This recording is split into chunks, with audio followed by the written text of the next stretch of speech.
desainnya. Nah, itu sebenarnya nggak bisa di situ karena memang kalau misalnya kita membuat programnya, misalnya dia kontekstual dan sebagainya itu boleh. Nah, namun karena kampus itu sudah banyak beralih yang object oriented, maka di desainnya itu juga kita mengikuti juga, gitu ya, baik dari software maupun program yang digunakan itu memang berkembang ya. Jadinya kita juga harus mengikuti perkembangan zaman. Tetapi sekali lagi bahwa kita tidak bisa menutup mata bahwa perusahaan-perusahaan yang di luar itu kemungkinan dia tidak mengikuti tidak terlalu cepat untuk mengikuti perkembangan zaman juga untuk beralih dari program yang dulu terus beralih ke object oriented gitu. Kemungkinan ya masih ada beberapa perusahaan yang dia masih menggunakan DFD dan setidaknya nantinya mahasiswa masih bisa mengikuti. Jika suatu saat kok ternyata bekerja dan kemudian disuruh ngoprek program, nah daripada kita bongkar-bongkar dulu programnya, nggak ngerti alurnya ya kita baca dulu desainnya gitu. Jadi terkadang kita harus melihat desain itu seperti itu, ya. Jadi kadang itu memang ada beberapa perusahaan sekali lagi yang mungkin dia tidak terlalu cepat mengikuti perkembangan zaman karena memang tergantung dari masing-masing perusahaannya ya. Ada yang pakai ini aja udah cukup kok gitu. Yang penting program jalan, desainnya bisa dimengerti dan sebagainya. Nah, oke, untuk hari ini, bentar. Untuk absensi tetap diisi ya, untuk sesuai dengan alamat yang kemarin. Terus hari ini yang kita pelajari adalah UML. Nah, sebelum kita masuk ke kuliahnya, untuk hari ini sehat semua ya? Alhamdulillah sehat, Bu. Oke. Ya, sudah pada divaksin semua apa belum? Vaksin pertama, Bu. Sudah. Oh, vaksin pertama. Sudah, Bu. Di kampus atau di daerah masing-masing? Masing-masing. Masing-masing, Bu. Oke. Ya, ya semoga karena ini kan juga ini ya pandeminya kita nggak tahu kedepannya seperti apa, jadi tetap jaga kesehatan. Kita nggak tahu mungkin kedepannya apa sih namanya, kita nggak tahu kita nanti drop apa enggak seperti itu. Jadi mungkin sekarang sehat, kita nggak tahu kedepannya ya. Terus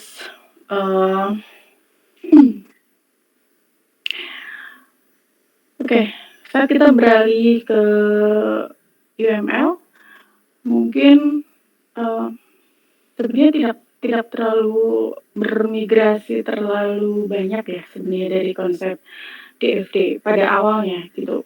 Pada awalnya itu tidak terlalu banyak merubah pola pikir yang awalnya kita itu sudah dimasuki dengan ilmu untuk DFD gitu. Jadi kita nggak terlalu sulit untuk mengikutinya di awal gitu ya. Namun kalau DFD itu kan ya simbolnya apa?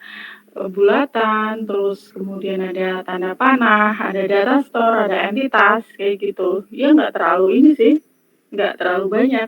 Nah, saat kita beralih ke UML, di UML itu awalnya juga nggak terlalu susah karena kita akan membuat use case diagram.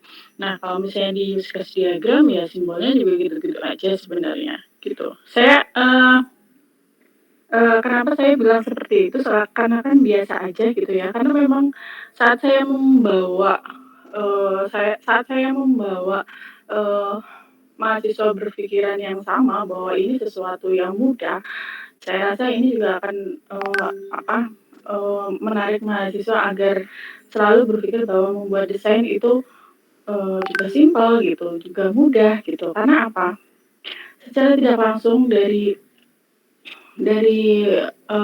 pengamatan yang saya lakukan pada saat mahasiswa itu membuat sebuah dokumen, misalnya di tugas akhir itu di bab 3 semuanya tentang desain. semuanya tentang desain dan biasanya itu terkadang ada yang mengerjakannya lama sekali, seperti itu. Jadi ada yang berhenti dulu gitu. Jadi sebenarnya pada saat kita berpikir bahwa desain itu mudah, maka saya rasa untuk desain itu akan bisa cepat dikerjakan sebenarnya. Cuma agak-agak ketakutan gitu biasanya. Di desain ini agak-agak sedikit mahasiswa ngilang sedikit gitu kalau udah masuk ke bab 3. Jadi sebenarnya kalau dipahami ya sebenarnya simpel ya. Namun kenapa pada tiba-tiba ngilang ya karena mungkin kemauannya itu untuk mengerjakan ini yang agak sedikit susah. Nah, sekarang kita akan membahas mengenai use case dan dulu sudah pernah dipelajari ya. DRPL sudah kan? Sudah sedikit-sedikit ya. Sudah, sampai membuat. Belum kayaknya Bu, baru memang. Baru teori. Iya. Kira-kira apa yang ditangkap dari teori itu? Ya apa sih bentuknya Bu mungkin Bu, cuma agak lupa yang gimana gitu. Kayaknya urut-urutan apa gimana gitu. Yang urutan yang dari atas ke bawah. Iya sebenarnya Bu, seingat saya itu Bu. Tapi mengerti tentang isinya enggak? Kurang Bu, kurang paham sedikit. Oke. Nggak masalah sih, tapi setidaknya pada saat saya menjelaskan berbicara tentang use case, berbicara tentang ini, setidaknya sudah nyambung ya, minimal sudah nyambung pada saat saya membicarakan ini. Saya ambil dulu ya.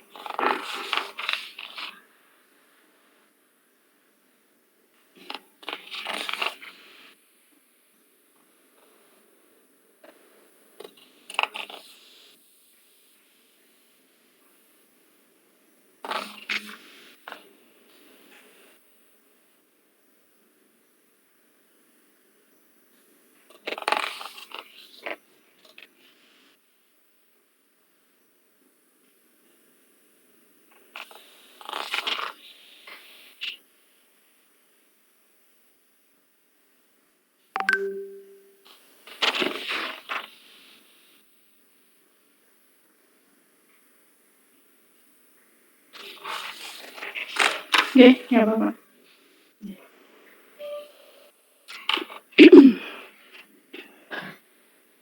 Oke, kita lihat dulu.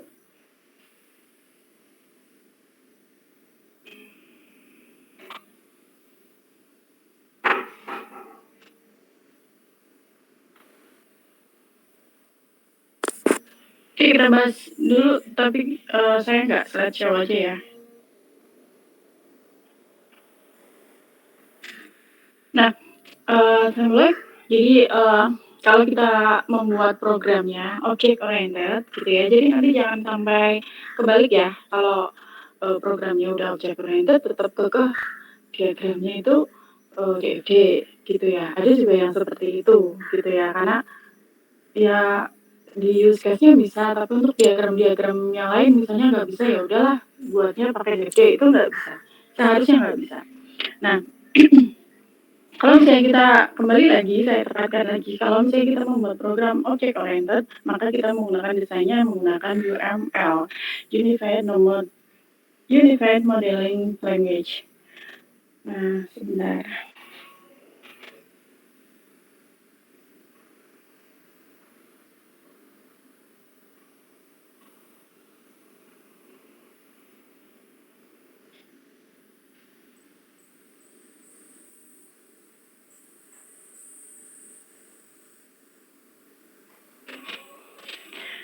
Nah, ini merupakan bahasa yang telah menjadi standar dalam industri untuk visualisasi, merancang, dan mendokumentasikan sistem perangkat lunak. Ya, saya baca dulu aja ya. UML menawarkan sebuah standar untuk merancang model sebuah sistem. Dengan menggunakan UML, kita dapat membuat model untuk semua jenis aplikasi perangkat lunak. Jadi nanti kita bisa membuat walaupun dia berbasis desktop, berbasis web, atau mungkin dia Android dan sebagainya, semuanya bisa digambarkan lewat UML ini. Nah, kalau di UML, jadi di sini setidaknya kita bisa melakukan dokumentasi perangkat lunak seperti itu. Jadi saat kita membuat aplikasi bukan hanya kita membuat coding saja dan kemudian di-run jadi ya, tetapi setidaknya pada saat kita melakukan penyerahan ke perusahaan bukan hanya software saja, tetapi ada dokumentasi perangkat lunak yang harus kita kasih ke perusahaannya sana juga gitu ya. Ini sama seperti gini, kita membuat gedung yang tinggi, misalnya politeknik itu misalnya membuat sebuah gedung lantai 5 dan sebagainya. Gedungnya udah kita serahkan gitu ya. Ya sudah kita serahkan. Nah, namun kalau misalnya tiba-tiba ada bocor di lantai 5 dan merembes dari dinding gitu ya.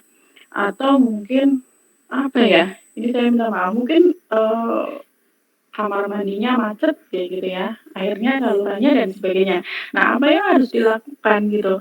Mau dibongkar begitu saja sambil kita menerka-nerka ini alirannya dari mana ke mana gitu ya. Tetapi ini akan lebih mudah jika ternyata ada dokumentasi pembangunan dari bangunan tersebut.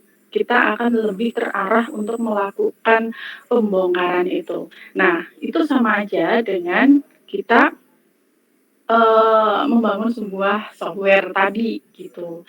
Nah, saat kita diberikan sebuah dokumentasi perangkat lunak, maka ini akan mempermudah orang-orang yang mungkin sekarang belinya ke kita. Kalau misalnya memang dulu membelinya ke kita, terus kemudian diperbaiki oleh orang lain atau oleh orang dalam di dalam perusahaan tersebut, maka mereka akan lebih cepat untuk melakukan melakukan pembelajaran mengenai sistem yang dibangun tadi gitu. Nah, seperti itu. Nah, di sini ini beberapa contohnya ya kalau kita menggunakan bahasa ini. Sebenarnya kalau misalnya kita pakai C# atau VB.NET, ini juga bisa dia bentuknya object oriented atau enggak gitu. Karena di konsep object oriented dia ada konsep sendiri seperti generalisasi dan sebagainya. Nah, ini ada beberapa diagram sebenarnya yang akan kita bangun dengan konsep UML. Ada beberapa contohnya ya. Yang pertama biasanya akan dibuat use case diagram dulu untuk mengawalnya gitu. Dan selanjutnya setelah use case kita bisa membuat class diagram, state diagram, deployment diagram. Nah, semuanya pokoknya yang ada di sini ada sequence diagram, collaboration diagram, semuanya disesuaikan dengan kebutuhan. Kalau misalnya dirasa cukup ada use case diagram, sequence diagram, terus kemudian kelas diagram cukup, ya sudah cukup gitu ya. Tapi kalau di sana perlu ada pengembangan yang lain dengan diagram yang lain ya nggak masalah dibuatkan gitu. Nah, ini yang masih agak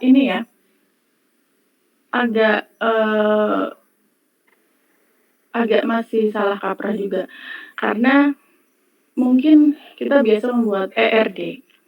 Jadi ERD dia memang runtutannya itu dia membuat DFD, kemudian data store yang ada digambarkan relasinya melalui ERD gitu. Namun banyak juga yang membuat use case diagram, kemudian ada sequence diagram dan kemudian ERD gitu. Nah, dia sebenarnya masih menggunakan konsep yang berbarengan dengan DFD gitu. Nah, kalau kita lihat sih masih kita berikan kesempatan itu nggak apa-apa gitu ya. Cuma sebenarnya kalau kita luruskan saat kita membuat use case diagram, maka kita mengambilkan hubungan yang ada di dalam database dan atributnya, kemudian operasinya itu ada di kelas diagram. seharusnya tidak menggunakan ERD lagi, seperti itu. Oke, lanjut ya. Di awal itu kita akan mempelajari use case. Nah, kalau use case itu ada use case text dan ada use case diagram. Kalau use case text itu lebih detail gitu. Jadi inputannya apa, yang jadi output apa gitu. Terus kemudian tidak ada visualisasi karena hanya berupa tulisan saja gitu. Jadi memang agak-agak menjenuhkan gitu, karena memang ada beberapa orang yang lebih suka gambar gitu. Nah, kalau yang use case diagram ini lebih abstrak dan kurang detail gitu, karena kita hanya melihat, mungkin udah pernah melihat use case ya, dia kan hanya arah panah gitu ya, ini sebenarnya inputannya apa gitu, itu nggak terlalu terlihat di situ. Berbeda dengan DFD ya, kalau DFD kan di aliran data itu aliran datanya yang masuk apa, yang keluar apa gitu. Terus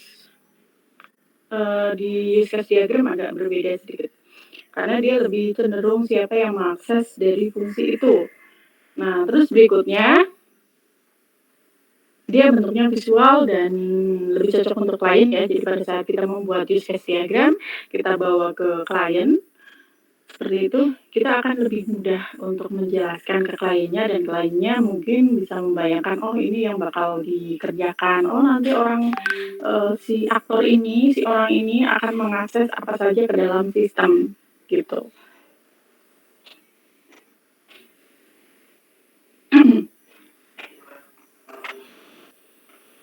Oke.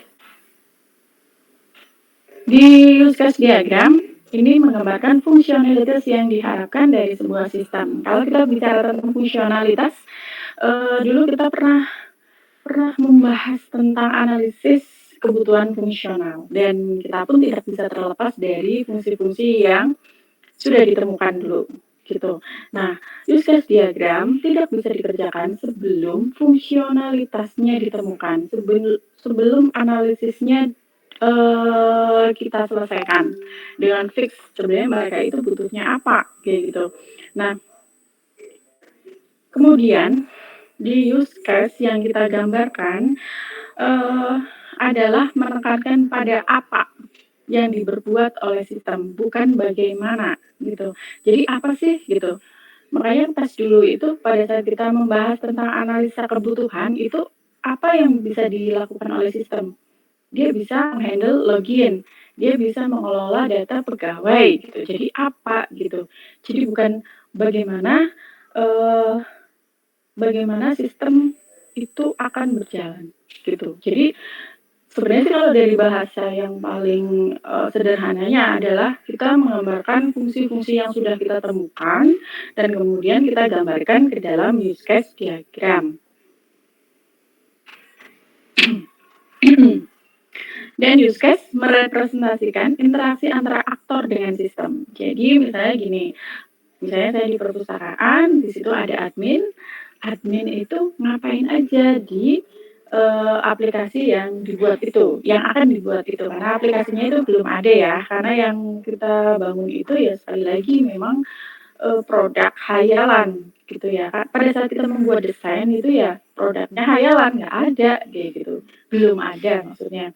Nah, tetapi kita sudah berandai-andai jika ternyata ada user-user yang nantinya akan terkait dengan aplikasi yaitu apa aja gitu. Nah, itu fungsinya di perancangan memang seperti itu ya. Kita menyeting segala sesuatu yang belum ada. Nah, berikutnya use case menggambarkan pekerjaan tertentu. Seperti itu. Jadi pekerjaannya apa kayak gitu makanya ini lebih cenderung ke fungsinya apa saja yang bisa dikerjakan oleh sistem. Makanya kemarin kan mungkin saya pernah menceritakan bahwa sistem parkir dia bisa membuka palang pintu, ya berarti di sistemnya itu memang bisa melakukan membuka dan menutup dari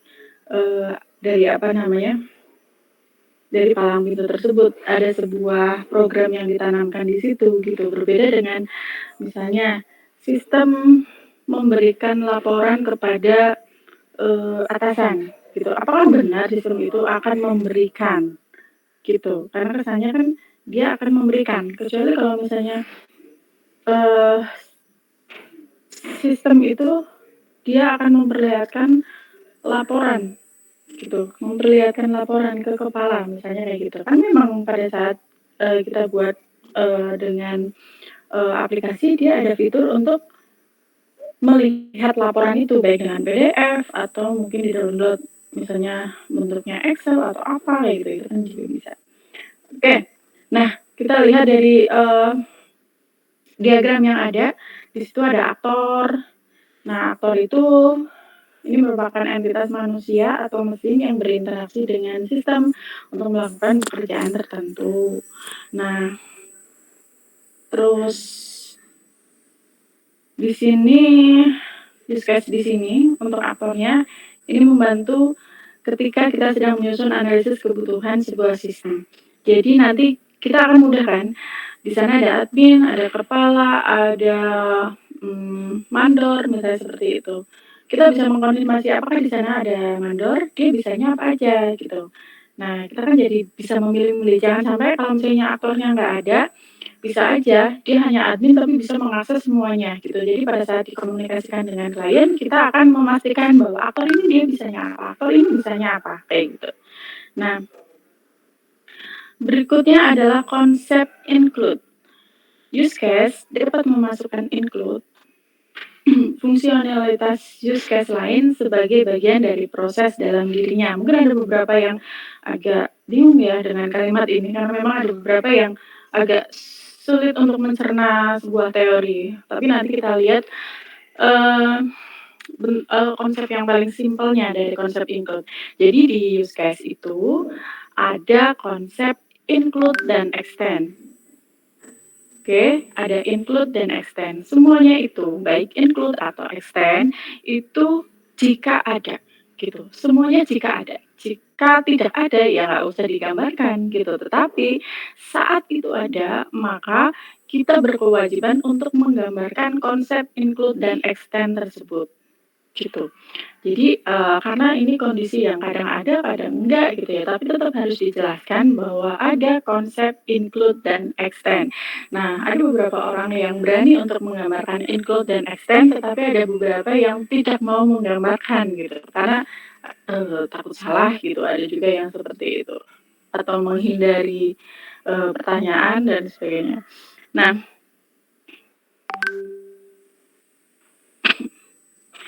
saya baca dulu.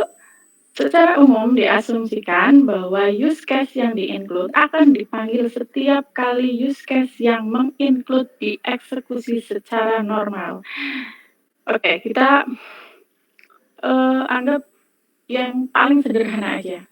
Konsep include adalah sesuatu yang pasti akan dilakukan, gitu. Oke, kalau saya baca bagian sini sampai sini, dia kan akan melakukan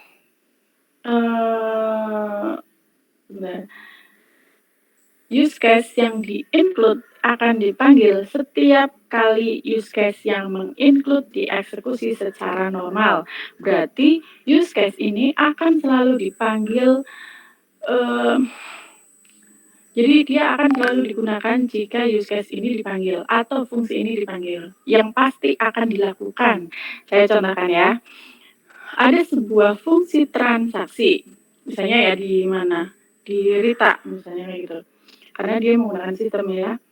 Saat transaksi itu dilakukan, kita sudah bayar, kemudian dia tekan enter atau tambah, klik, maka fungsi untuk melakukan cetak struk itu dia langsung otomatis melakukan pencetakan. Begitu. Jadi fungsi cetak ini merupakan use case include terhadap use case transaksi.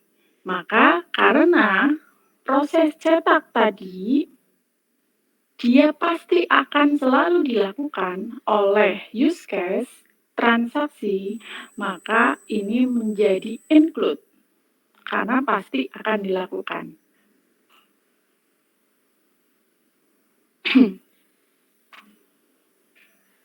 Oke.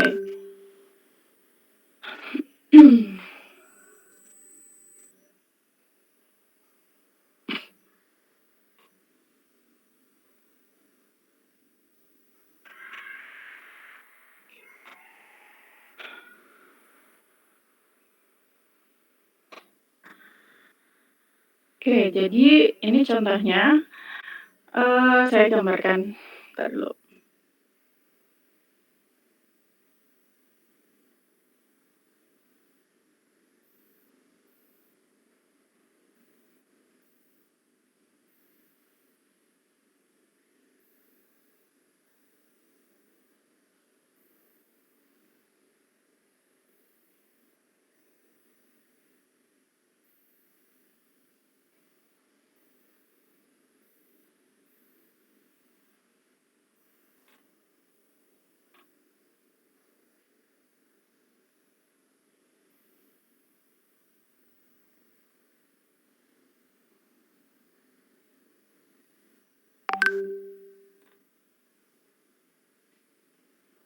Kelihatan ya diagramnya?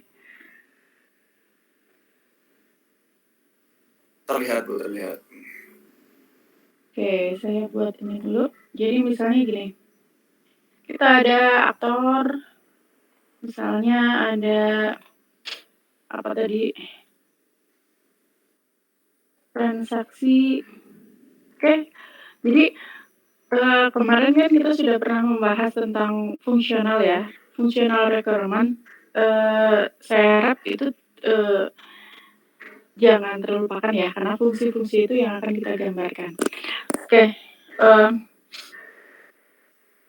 lalu kita akan mengakseskan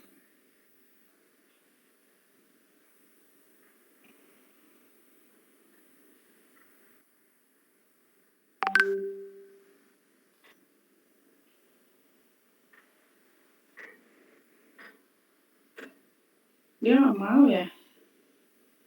Pakai apa ini?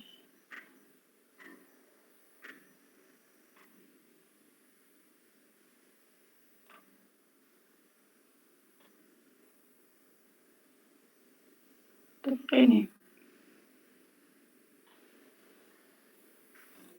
Ya terus dulu. Dia ada kasir. Kemudian di sini kita buat use case lagi. Tetap. Ini yang seperti saya ceritakan tadi ya. Jadi ada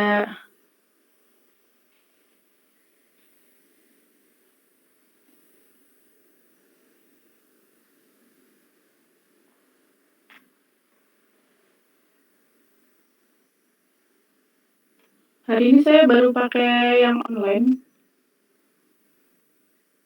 Biasanya tinggal oh ini ya. Sebentar.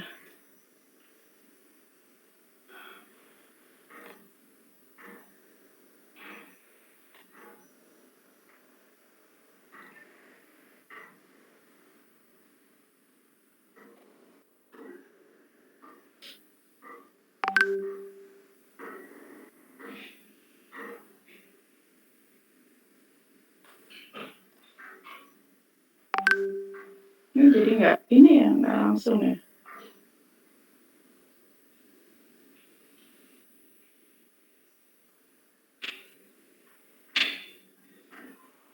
Oke. Ya sudah, anggap aja nih ya, biar nggak terlalu lama juga bikin-bikinnya. Kasir, dia itu diberikan tanda ini, lurus aja.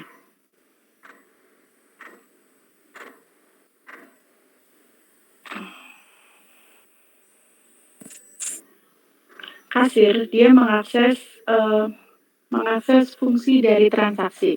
Nah, setiap kali transaksi sudah selesai dibayar dan ditambahkan ke, ya ibaratnya dia melakukan enter atau tambah untuk transaksi, maka otomatis dia akan melakukan pencetakan. Oke? Maka konsepnya adalah include, tetapi ceritanya berbeda lagi. Kita bahas dulu yang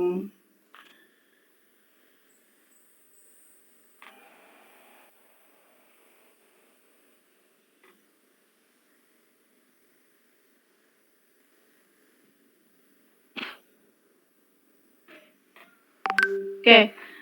Untuk include sudah mengerti konsepnya?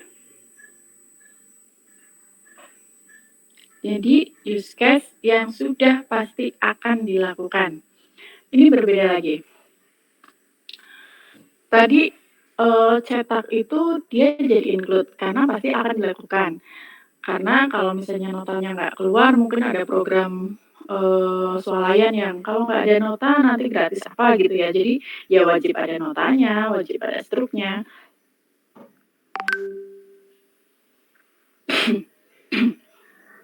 Nah, kalau misalnya konsepnya gini, ATM, saat kita melakukan transaksi, baik itu pengambilan, bentar, baik itu pengambilan atau mungkin transfer ya. Kalau misalnya transfer atau yang lain ya, membayar sesuatu juga bisa ya lewat ATM. Nah, terkadang itu pada saat kita ngambil kan kadang itu nggak ada struknya kan, gitu. Kalau misalnya apakah Anda ingin mencetak di layar atau Anda ingin melakukan pencetakan di struknya, maka itu tidak bisa menjadi include kembali, tetapi dia menjadi extend. Kayak gitu. Nah,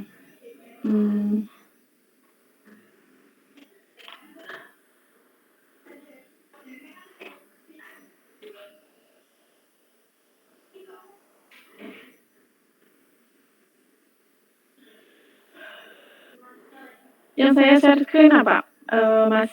Karena ini nggak ada fitur buat mematikan. Kagak ada apa-apa, Bu. Belum Nggak muncul, ada Bu. apa ya? Nggih. Sebentar. Soalnya saya nggak bisa ngeklik share screen lagi ya.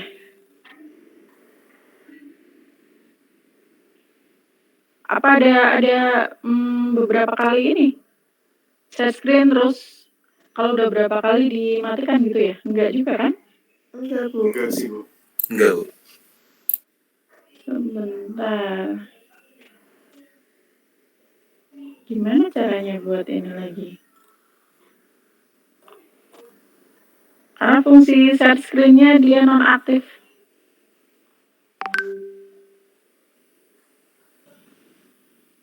Saya malah baru nemuin kayak gini.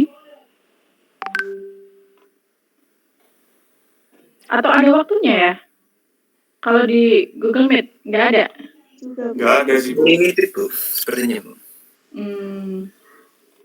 Gimana ya kalau nggak bisa ya?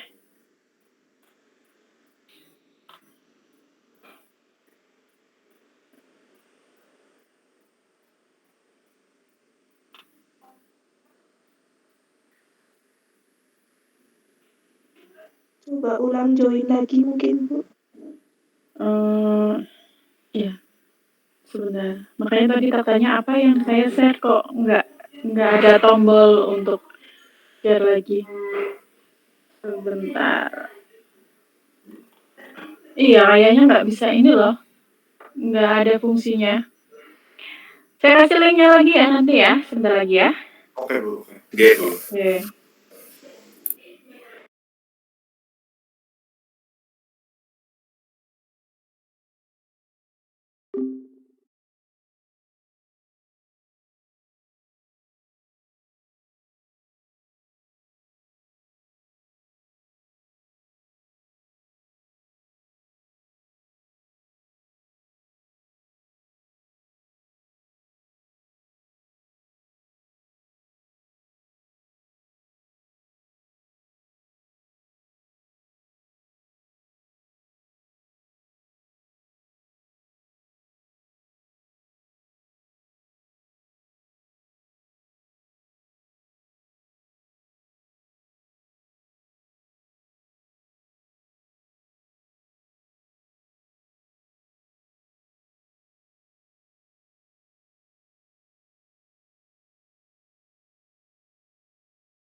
Ya, baik, saya, teruskan kembali ya.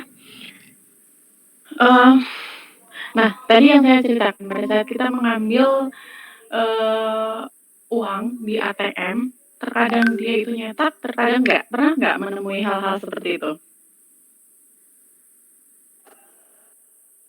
Pernah, Bu. Oke, jadi udah tahu ya konsep dari sistem perilaku dari sistem tersebut. Jadi, itu adalah konsep dari extend. Saya baca dulu ini. Nah, extend itu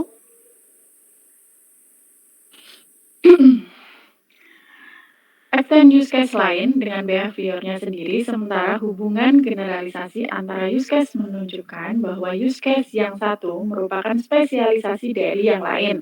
Nah, makanya saya bilang tadi ada beberapa orang yang agak nggak ini dengan, teori yang ada begitu ya, kok nggak muter-muter gitu maksudnya apa gitu. Nah, kondisi extend ini anggaplah yang paling simpelnya saat kita memaknai dari extend, ini merupakan kondisi yang jarang terjadi, tetapi bisa terjadi, gitu. Kok bisa gitu ya? Nah, makanya itu di awal, pada saat kita memaknai include, anggaplah bahwa ini adalah sesuatu yang pasti akan terjadi. Kalau orang transaksi, ya pasti dia mencetak dari struk itu, gitu ya. Nah, lalu kemudian dari urusan cetak-mencetak tadi, ini akan berbeda jika ternyata dia konsepnya adalah extend. Karena ini kondisi yang jarang terjadi, tetapi jika terjadi, fungsi ini sudah dipersiapkan. Contohnya di ATM tadi, pada saat orang tidak membutuhkan kertas, mungkin perusahaan akan berpikir, mungkin tidak semua orang membutuhkan dari, struk tadi, gitu. Terus dari, pengambilan di ATM gitu. Jadi kita dengan konsep extend tadi lumayanlah buat mengurangi biaya kertas untuk di setiap ATM. Nah, bayangkan dengan konsep extend ini bank, utamanya dia itu akan, menghemat berapa gitu ya. Nah, maka kita bisa membuat konsep extend tadi ini adalah kondisi yang jarang terjadi, tetapi jika terjadi use case ini sudah siap. Kita gunakan yang tadi ya.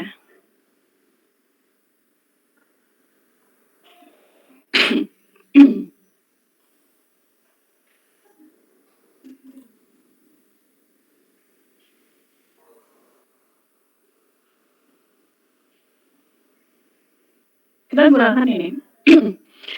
Ada, apa ya namanya, nasabah. Dia mengambil ATM dengan use case atau fungsi untuk transaksi. Tetapi dia bisa nyetak, bisa enggak. Maka konsepnya itu dia enggak extend, enggak include.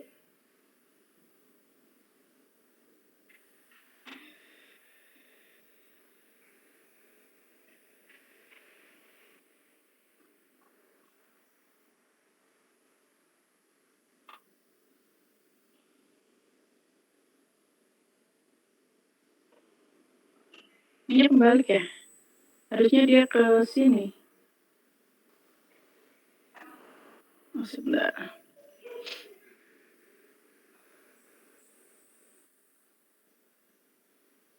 Oke, seperti ini.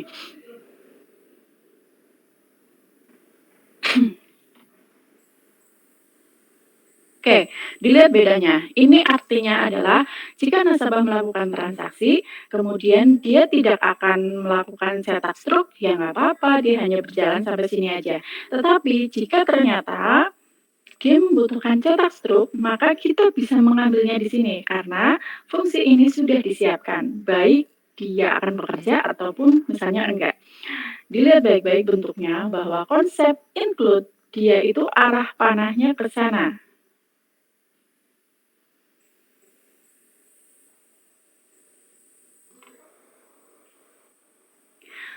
Dia arah panahnya ke sana, karena dia menuju ke use case yang selanjutnya apa yang akan dilakukan. Pada saat kita membuat sebuah extend, dia merupakan sesuatu bagian dari use case utamanya. arah panahnya dia akan mengarah ke use case utamanya. Seperti itu. Jadi itu bedanya antara include dan extend. Dari konsep include dan extend di sini sudah mengerti atau belum? Sedikit Bu, sedikit. Oke. Yang bikin bingung apa? Ya, maksudnya kadang di sini memahami ini maksudnya kalau ini tuh buat apa gitu loh, terus extend kan katanya tadi kayak Bu Vika bilang yang extend itu tadi kayak misal transaksi perlu cetak apa enggak gitu loh Bu, terus include kayak apa gitu, masih memahami sedikit Bu ya. Oke.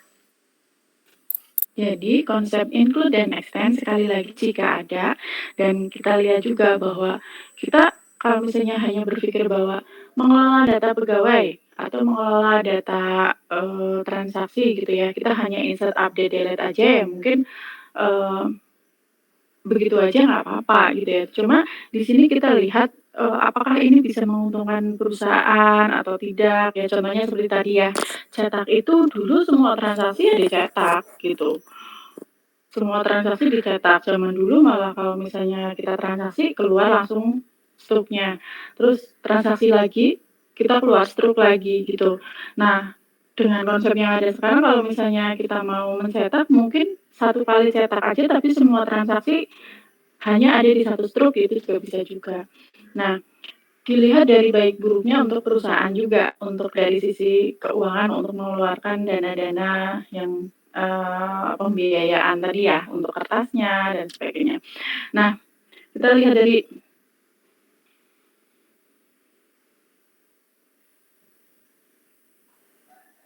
kita balik lagi ke teorinya untuk memahami yang ini. Kalau tadi kan hanya untuk ininya saja ya. Nah, kita coba untuk konsep extend.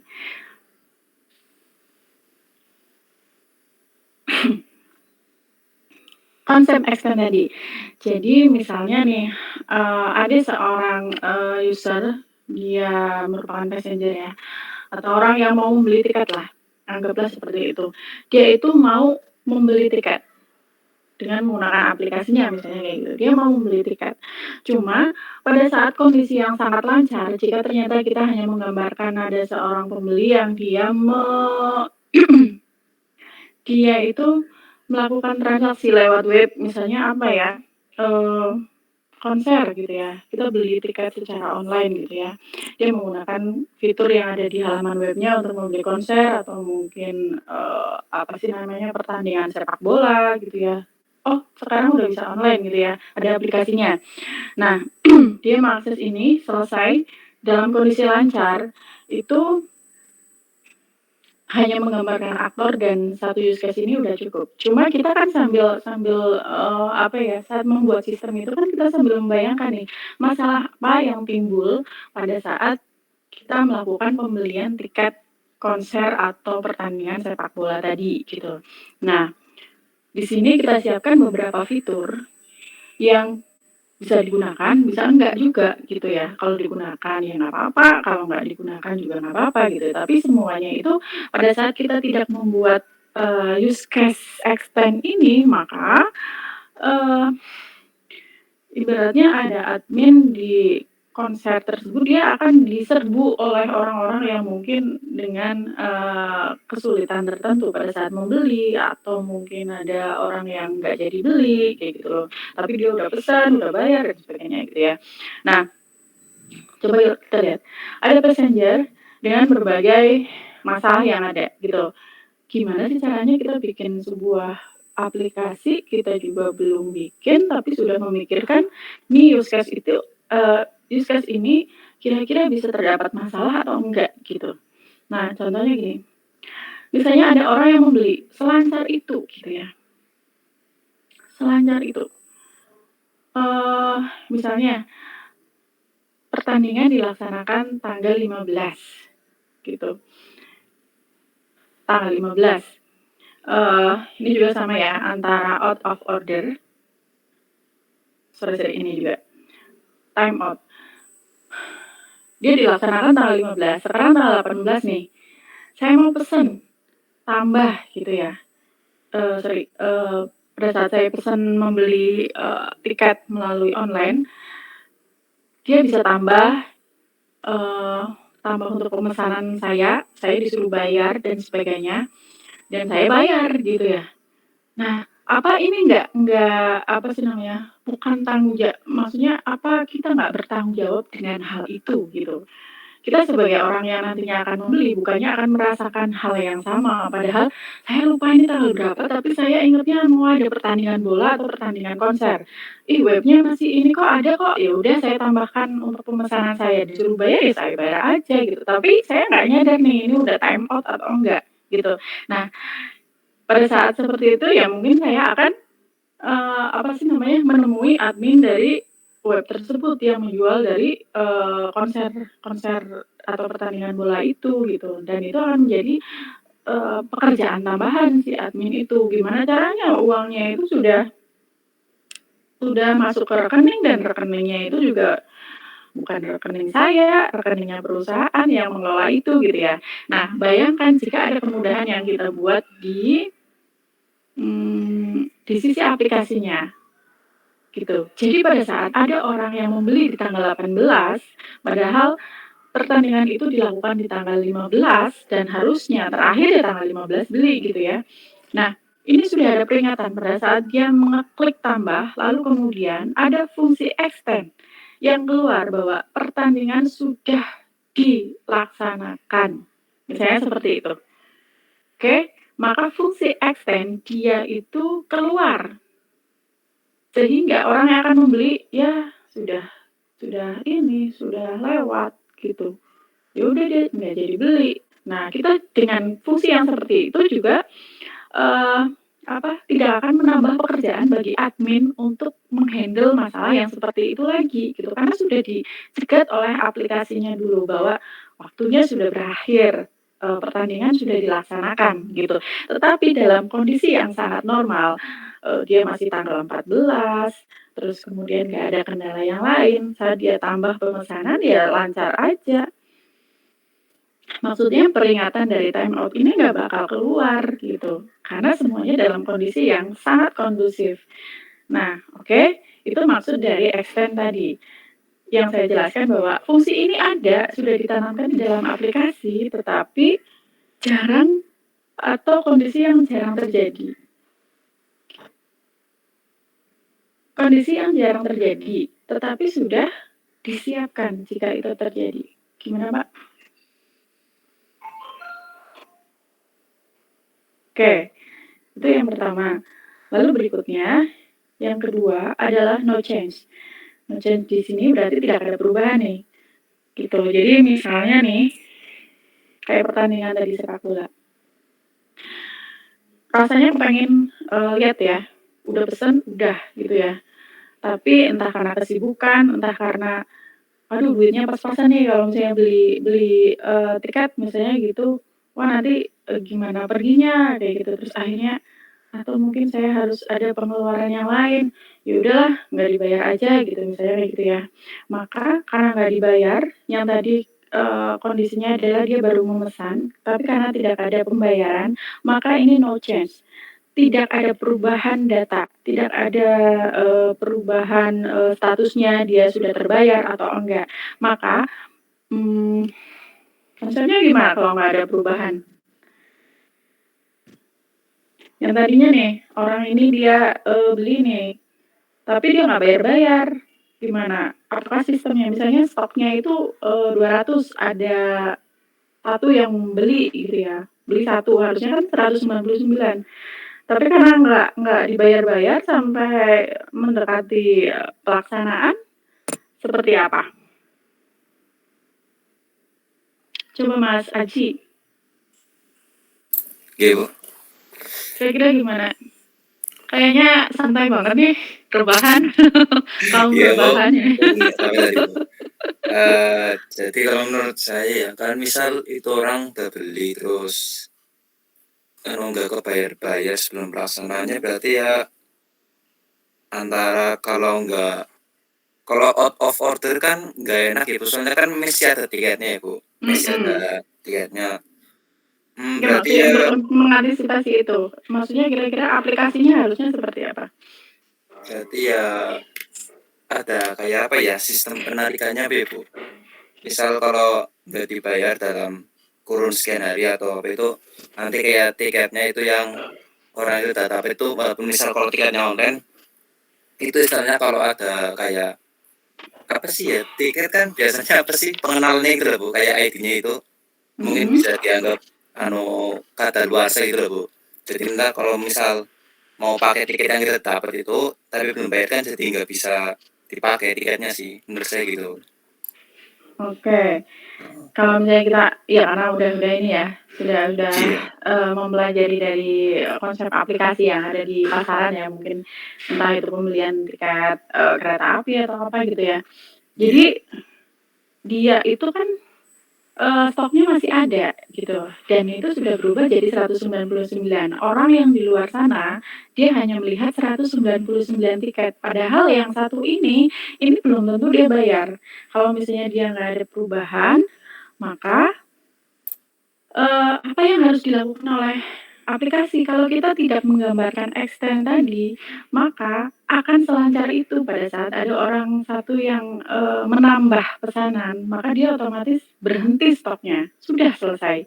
Nah, tetapi kalau kita buat nih seperti ini konsepnya, ada fitur tambahan, ada no change, tidak ada perubahan, maka di waktu tertentu stok dari perilakunya adalah stok dari tiketnya, dia itu bertambah lagi +1.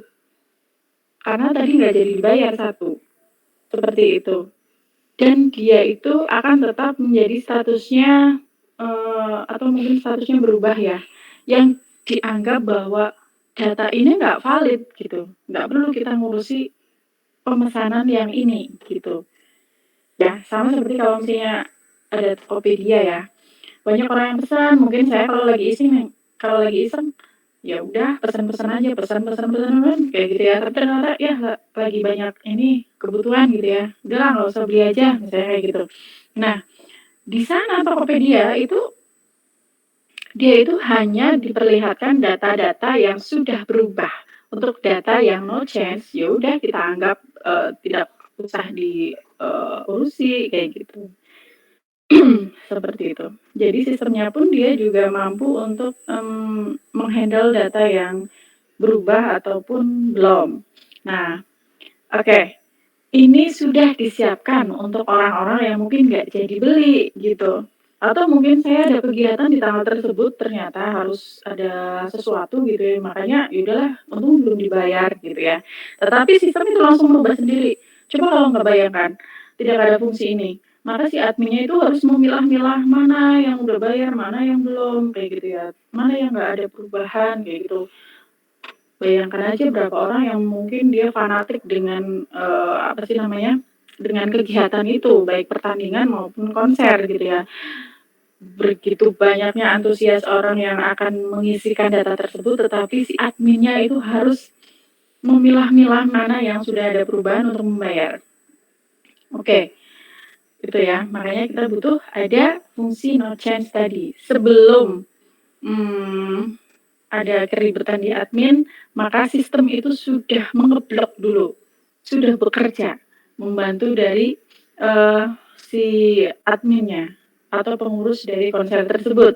Nah, terus berikutnya gini, ada lagi nih, kalau kita nggak membicarakan selancar itu ya, karena selancar itu orang pesan, orang bayar, terus kemudian dapet tiketnya, terus dia datang, gitu ya, itu kondisi yang paling lancar.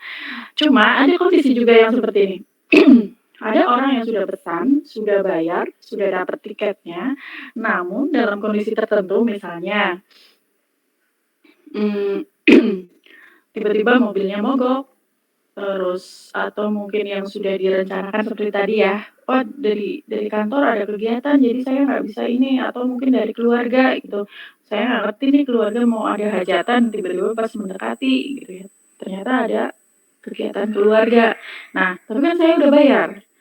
Rugi dong kalau misalnya, saya bayar konser mahal-mahal, mungkin sampai beli yang VIP dan sebagainya ya, bisa bayar 1 juta gitu. Nah, gimana caranya untuk meng-handle orang-orang yang tidak mau dirugikan juga, udah nggak dateng, Terus, kan nggak rugi juga karena, pengelola konsernya itu kan dia bisa menjual ke yang lain juga kan. Nah, di sini juga ada fasilitas untuk cancel. Dia memasukkan, pesanannya, terus kemudian dia cancel dan, akhirnya si admin bisa, memberikan kembalian uangnya dengan konsep ini, gitu. Nah, terus kemudian out of order. Misalnya nih, dilaksanakan tanggal 15, lalu kemudian, ini masih tanggal 14, tapi karena antusiasme orang-orang yang ingin membeli tiketnya udah habis gitu, tanggal 14 itu udah habis. Maka sistemnya pun dia langsung mengeluarkan, "Maaf stoknya sudah habis," misalnya kayak gitu. Jadi, begitu banyak kondisi extend di sini, ternyata ini sangat membantu dari, pekerjaan admin untuk melakukan apa sih namanya, jadi orang itu berinteraksi dengan aplikasi sudah cukup gitu ya. Jadi si bagian adminnya dia bisa melakukan kegiatan yang lain, seperti itu. Itu kondisi extend, tetapi kondisi extend itu tidak selalu harus keluar terus gitu. Kalau misalnya kondisinya stabil nggak bakal keluar, tiba-tiba ini, stoknya masih banyak, masih 200, tanggalnya juga masih apa sih namanya, masih, tanggal 13 misalnya kayak gitu, terus kemudian saya siap kok bayar gitu ya, saya udah siap bayar gitu. Bayangkan kalau misalnya kita pastikan bahwa, kondisi extend ini tidak keluar dalam kondisi yang paling paling normal. Jangan sampai stoknya masih ada, tanggalnya masih ini, terus tiba-tiba, maaf stok habis misalnya kayak gitu ya, tiba-tiba keluar seperti itu ya. Ini juga tanpa admin sadari dia melakukan banyak kegiatan, taunya, transaksi dilakukan oleh sistem dan kok nggak ada yang ini ya, kok nggak ada yang beli. Bukannya fansnya banyak misalnya seperti itu, kok nggak ada yang beli, ternyata malah fungsi-fungsi ini pada keluar begitu saja, gitu. Jadi malah si fungsi extend ini dia yang keluar untuk ngeblok orang untuk melakukan pembelian. Nah ini juga harus hati-hati juga, pastikan extend-extend yang sudah kita buat jangan sampai keluar dalam kondisi yang paling normal, gitu. Jadi, sudah kita siapkan, adminnya tinggal bingung, kok nggak ada yang beli, ini udah tanggal 14 kok nggak ada yang beli, gitu.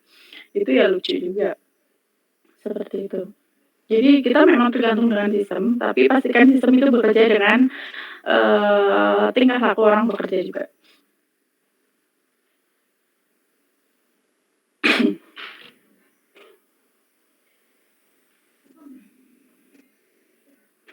Oke, kita anggap seperti ini, untuk kondisi include ya. Ada, ada ya anggaplah orang yang mau beli tiket ya. Dia mau membeli 1 tiket atau banyak, gitu. Baik dia mau beli 1 atau lebih dari 1, apa yang harus dilakukan berikutnya adalah mengkoordinir uangnya, ya kan? Mau beli tiket 1, oh ya ini 20.000, dia pasti akan melakukan collect money, gitu. Dia akan memilih-milih apakah dia harus bayar dengan 100.000, apakah dia harus bayar dengan 20-an ribu ataukah dengan 10 ribuan dua, dia akan melakukan collect money. Nah,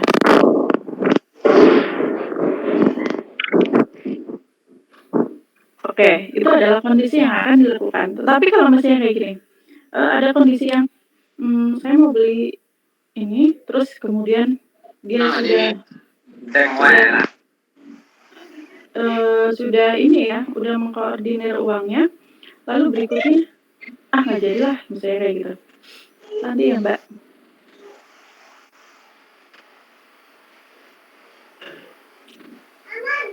Misalnya dia itu, nggak jadi, akhirnya walaupun dia sudah mengkoordinir uang, ditarik lagi, gitu. Kalau udah ditarik, berarti apa? Tidak akan mempengaruhi dari stok, tiketnya ya. Gitu.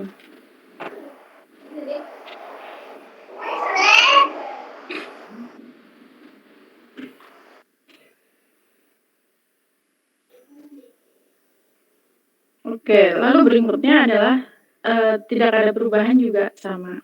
Ini dalam kondisi extend juga. Nah, seperti itu konsep dari include dan extend. Nah, kita lihat nih, saya cari dulu untuk datanya.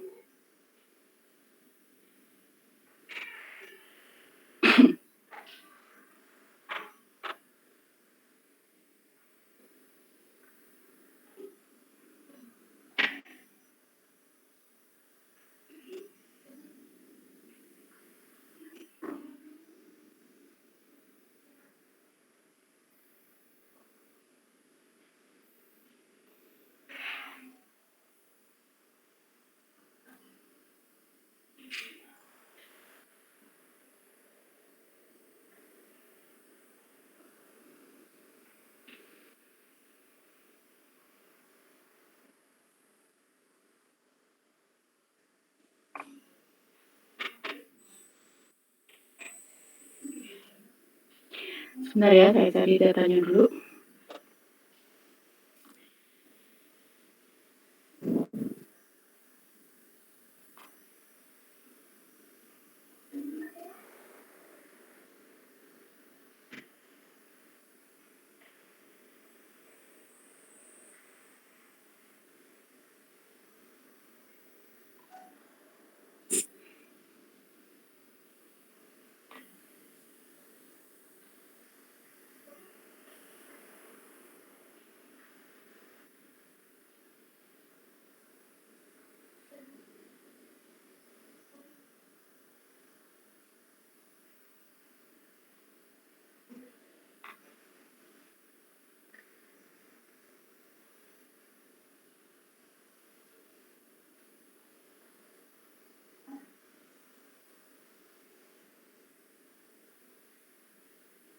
Apa kemarin masih ingat yang analisis kebutuhan untuk pengajian? Karena saya agak lupa nih letaknya di mana. Ada yang masih ingat kemarin? Yang apa, Bu? Yang penggajian? Kemarin? Penggajian. Waktu kemarin kita bahas tentang apa sih namanya? Analisis kebutuhan. Masih ingat?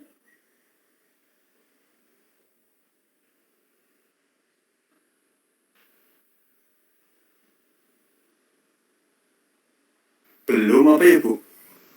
Sudah kayaknya. Kalau udah sampai DFD harusnya udah.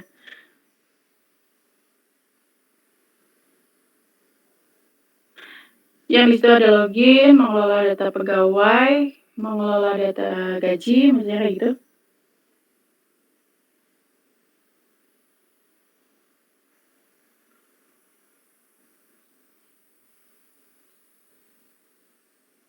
Kalau analisis kebutuhan udah, Bu. Sudah ya. Saya agak lupa letaknya di mana.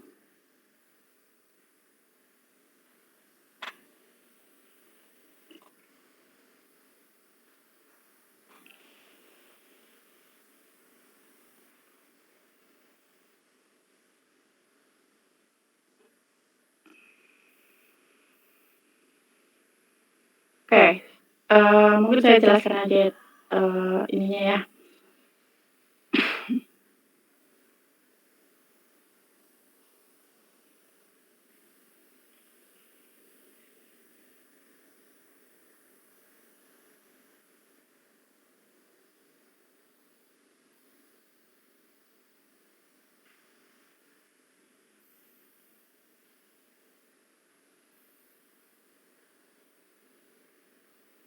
Oke, saat kita membuat sistem seperti ini,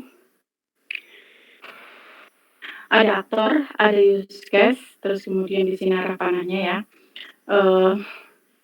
Misalnya nih, saat kita membahas tentang sistem penggajian, misalnya kemarin itu ada pegawai, dan kemudian bagian SDM, gitu ya kemarin ya. Masih ingat nggak?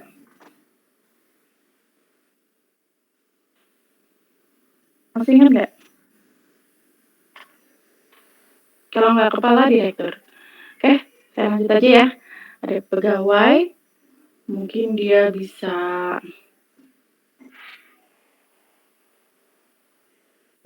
login. Apa ya kemarin ya? Ke bagian SDM dulu aja ya.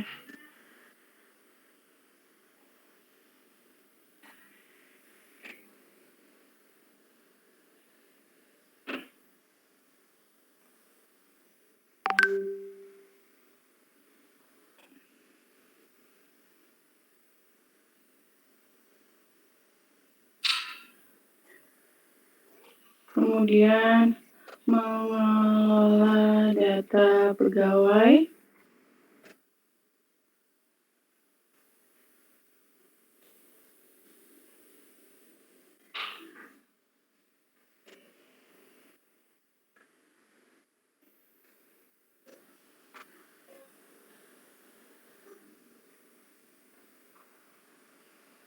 Kemudian olah data divisi.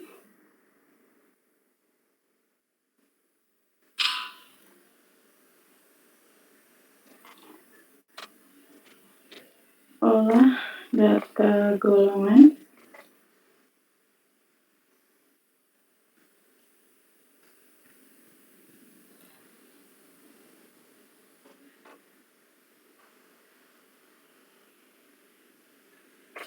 Olah data apa lagi kemarin?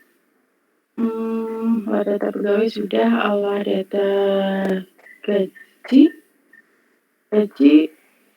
Bersih mungkin ya. Saya agak lupa kemarin tulisannya apa. Terus berikutnya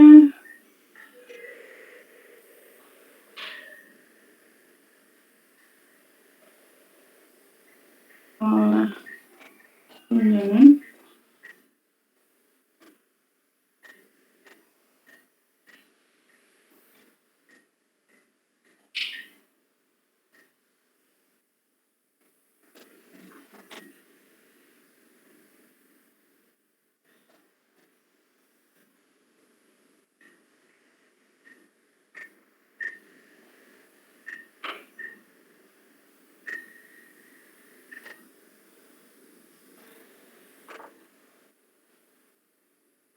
Laporan. Anggaplah seperti ini.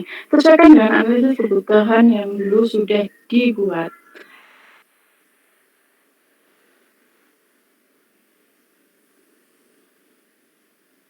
Lalu berikutnya kita akan membuat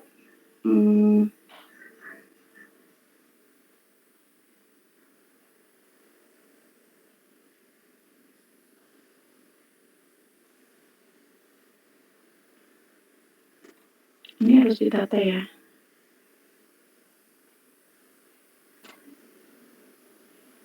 Agak susah di sini ya, karena sebenarnya dia lurus-lurus aja sih.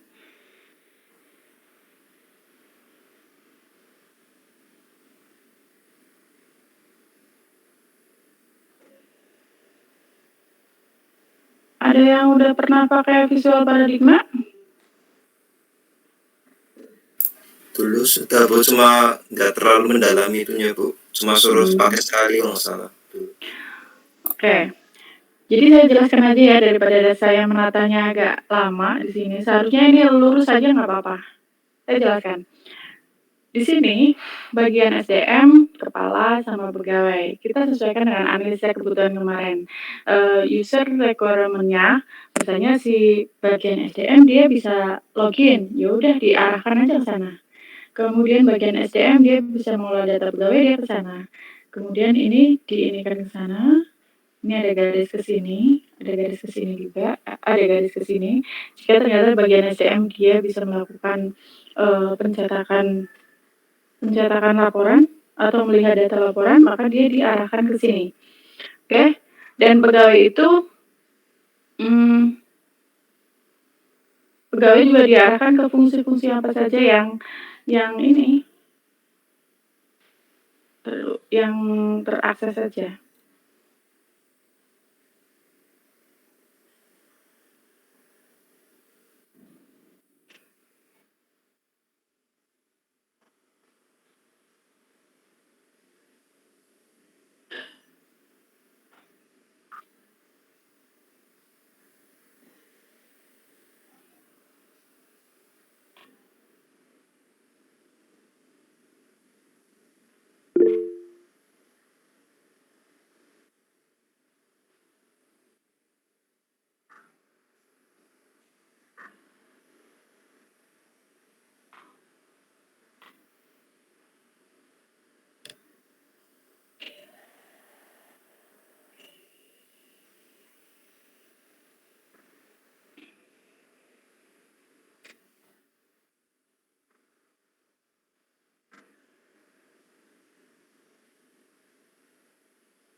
Saya pindahkan dulu ya, semoga bisa.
Ya, terpaksanya kita pakai Paint ya. Oke, karena agak mudah sih kalau ini karena kita pakai garis aja ya. Jadi misalnya bagian SDM dia bisa mengolah data pegawai, mengolah ke sini, kemudian ke sini. Ya udah tinggal diinin aja tergantung dari analisa kebutuhannya. Kalau misalnya dia bisa laporan ya udah laporan. Terus bagian pegawai dia bisa pegawai dia bisa login, terus kemudian mengolah data pegawainya boleh seperti itu. Atau mungkin si kepala dia bisa login dan kemudian melihat data laporannya. Ini kita sesuaikan dari user requirement yang dulu udah dibuat. Nah, beginilah cara membuat use case diagram. Kita tidak bisa membuat sebelum analisa kebutuhan itu sudah selesai. Nah, hal yang sering terlupa pada saat kita membuat use case diagram adalah boundary system. Boundary system kita menggambarkan bahwa fungsi-fungsi yang ada di sini, use case yang ada, itu dia itu berada di dalam sebuah sistem. Nah, boundary system ini simbolnya adalah kotak di sini ya, kotak. Terus kemudian nama sistemnya berikan namanya, misalnya sistem kepegawaian, sistem penggajian PNC misalnya kayak gitu, seperti itu. Oke, dari pembuatan use case ada yang mau ditanya? Enggak? Ada yang mau ditanya enggak? Ada sih, Bu. Enggak ada? Ada. Belum ada, oke. Jadi ibaratnya udah ngerti ya. Kalau misalnya di sini nih ada fitur misalnya apa ya? Ini seharusnya wah lebih enak pakai itu ya, pakai Paint ya. Jadi misalnya dia mengolah data total gaji misalnya kayak gitu. Nah, ini nggak saya tulis ya. Ini mengolah data total gaji. Nah, data total gaji ini kalau ada orang yang minta truk, ya dikasih aja gitu ya. Maka ini juga ini akan menjadi kondisi extend atau include gitu. Kalau dia extend ya boleh sih kalau misalnya ada orang yang mau minta boleh gitu. Nah kita buat nih extend. Nah dia kan bentuknya apa? Garis-garis ya, jangan sampai salah menjadi lurus. Dia extend ini dia tanda panahnya dia ke sana. Tulis extend. Saya nggak tulis semuanya. maka di sini akan bagian cetak, aduh susah ya. Bagian cetak dia bisa ada, bisa enggak. Maka dia dalam kondisi extend. Nah, tapi kalau misalnya semua orang yang penggajian di situ setiap bulannya saat dikelola datanya, maka pasti akan dilakukan pencetakan. Ini nggak jadi extend tapi jadinya include karena pasti nyata kan. Nah, seperti itu. Kondisi extend dan include itu jika ada. Tetapi kalau memang ada, ya memang seharusnya itu digambarkan gitu. Tapi terkadang tadi ada beberapa orang yang tidak mau menggambarkan kondisi include dan extend tadi. Seperti itu. Oke, mudah dipahami?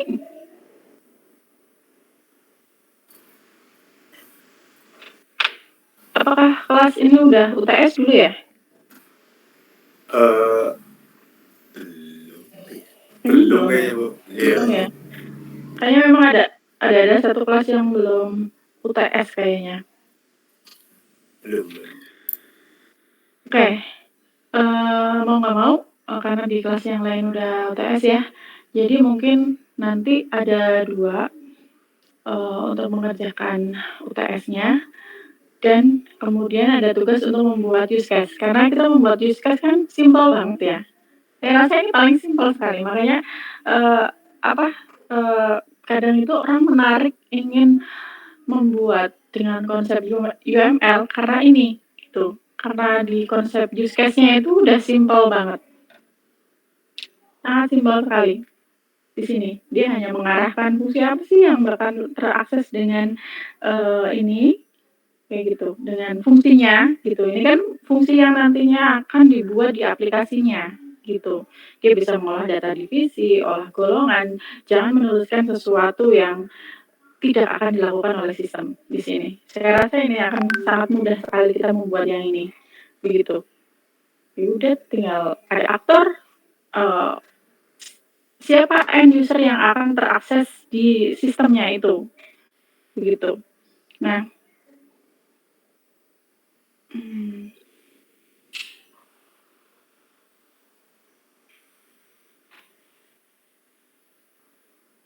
itu untuk use case diagram.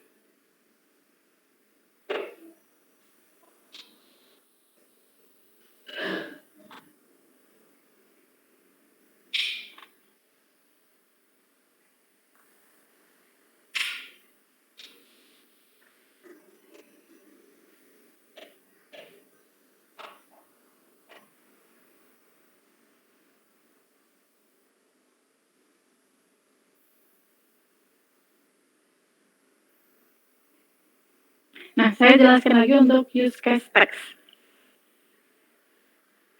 Use case text ini merupakan deskripsi dari use case diagram tadi gitu. Ada beberapa orang yang lebih nyaman menggunakan use case diagram, ada yang saya pengen lebih detail aja gitu menggunakan use case text. Kita lihat susunan dari use case text-nya ini seperti ini.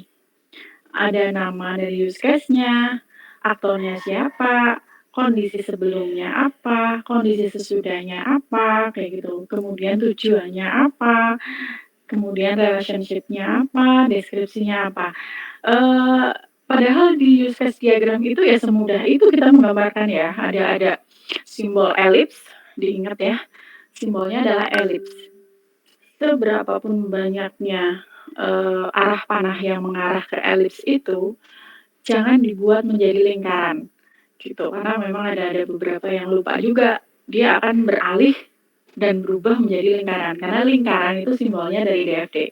Sebisa mungkin tetap akan dipertahankan menjadi bentuk elips. Nah, semudah itu membuat use case diagram.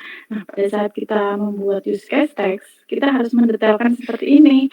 Sedangkan kita kan juga nggak ngerti juga kondisi sebelumnya seperti apa, post kondisinya seperti apa. Tetapi itulah perancangan seperti itu. Nah, kita lihat. Misalnya ada use case pemesanan. Ada orang yang memesan nih di toko online. Siapa sih yang pesan? Si customer itu sendiri karena kita bangun berbasis web. Kondisi sebelumnya seperti apa? Jadi kondisi sebelumnya pada saat proses pemesanan itu akan dilakukan, maka customer itu dia sudah milih-milih barang gitu. Udah milih-milih barang, masuk keranjangnya, ibaratnya kayak gitu. Nah, setelah pemesanan dilakukan oleh use case itu, kondisi setelahnya apa gitu. Setelah klik pesan, maka customer itu dia mendapatkan nomor pesanan dan total tagihan. Dan mungkin dapat info rekening mana yang bisa ditransfer dengan pemesanan itu.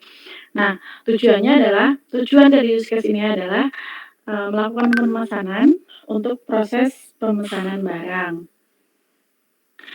Kira-kira ada relasinya nggak gitu? Kalau misalnya pas pesen dia bisa cetak, ya udah kita buat eksternnya. Dia bisa cetak. Kalau nggak kepengen, ya nggak apa-apa, yang penting sudah disiapkan ada use case ini. Nah, kemudian kita deskripsikan nih skenario-nya untuk menjalankan use case tadi. Nah, bayangkan kalau di use case diagram, ya udah kita buat elips, terus kemudian kita kasih arah panah aja, line, kayak gitu, udah cukup. Tapi kalau misalnya di use case text, enggak gitu. Jadi yang pertama, customer, kita udah membayangkan tingkah laku dari aktor tadi ya. Customer menginputkan data barang yang akan dipesan karena kondisi yang tadi di atas. Preconditionnya customer itu sudah memilih barang yang akan dipesan. Nah, lalu kemudian customer menginputkan data nama, pesanan, alamat, dan sebagainya. Ini dalam proses pemesanannya. Kemudian dia akan menampilkan nomor pesanan dan total tagihan ini terkait dengan post condition yang ada. Nah, setelah ini kan yang ini dia terhubung dengan precondition, terus kemudian saat pemesanan itu dilaksanakan, yang ini, yang kedua, dan ini adalah post condition. Kemudian kita bisa menceritakan apalagi sih tingkah laku dari sistem itu. Customer berkesempatan dapat mencetak form pemesanan karena terkait dengan relationship yang ada gitu. Jadi kalimat yang di sini pun ini juga sebenarnya sedang menjelaskan apa yang kita tuliskan di atas, baik dari precondition, post-condition, purpose, dan relationship yang ada. Begitu. Jadi kira-kira enakan yang mana?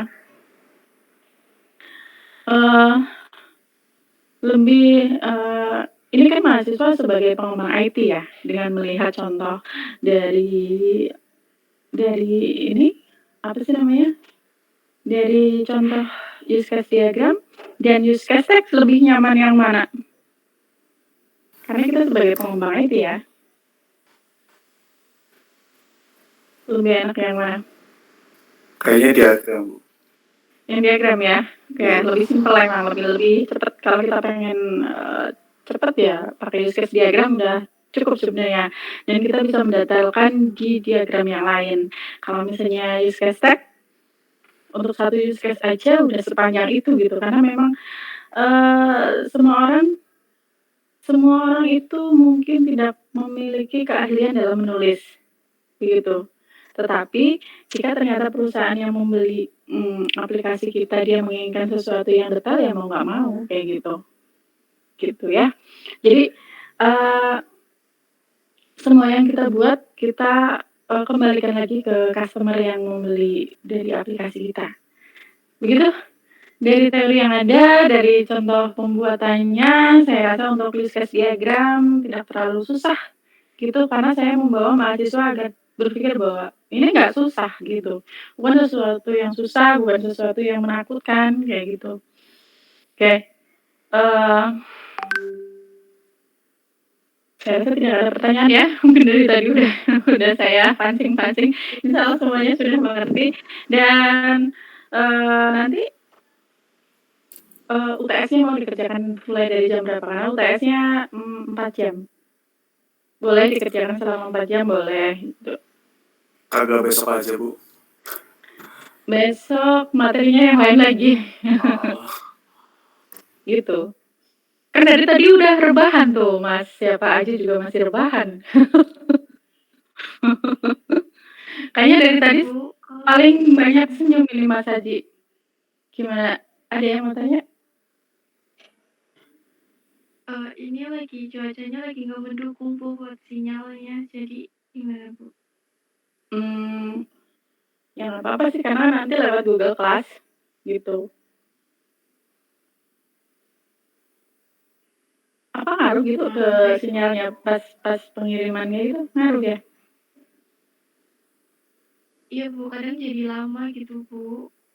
Ya nanti diatur waktunya karena proses sampai pengiriman itu selama 4 jam.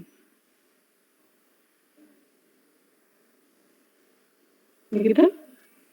Baik Bu. Mulai kapan, Bu? Iya, saya tanya dulu. Mau mulai dari jam berapa? Habis sisa apa, Bu? Habis isa? Nggak tahu yang lain sih.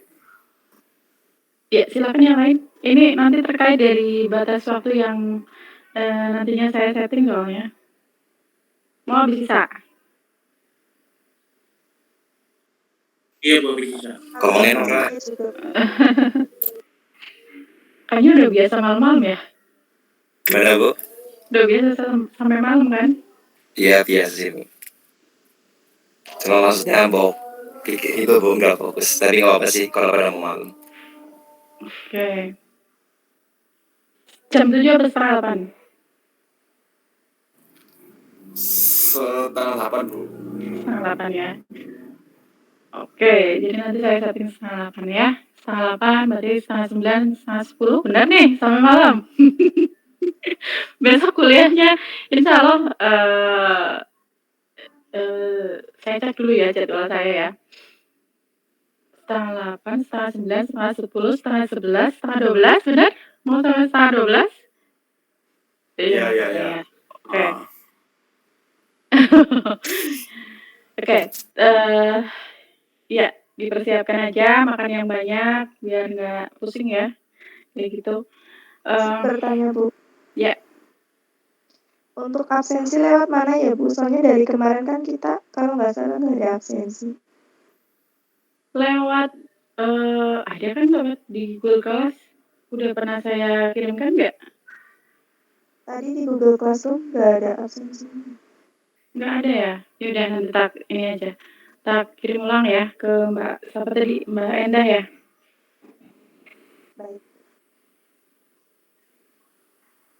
Baik, mungkin saya cukupkan. Jangan lupa untuk UTS sekitar sampai setengah 12. Lalu berikutnya untuk tugas use case-nya mungkin sampai siang besok aja ya, gitu. Biar bisa dikerjakan setelah UTS, dibagi waktunya lagi. Seperti itu. Oke? Ya. Saya rasa mungkin cukup untuk pertemuan kali ini. Terima kasih. Mungkin saya cukupkan ya. Ya. Assalamualaikum warahmatullahi wabarakatuh. Waalaikumsalam. Waalaikumsalam warahmatullahi wabarakatuh. Iya, sama-sama.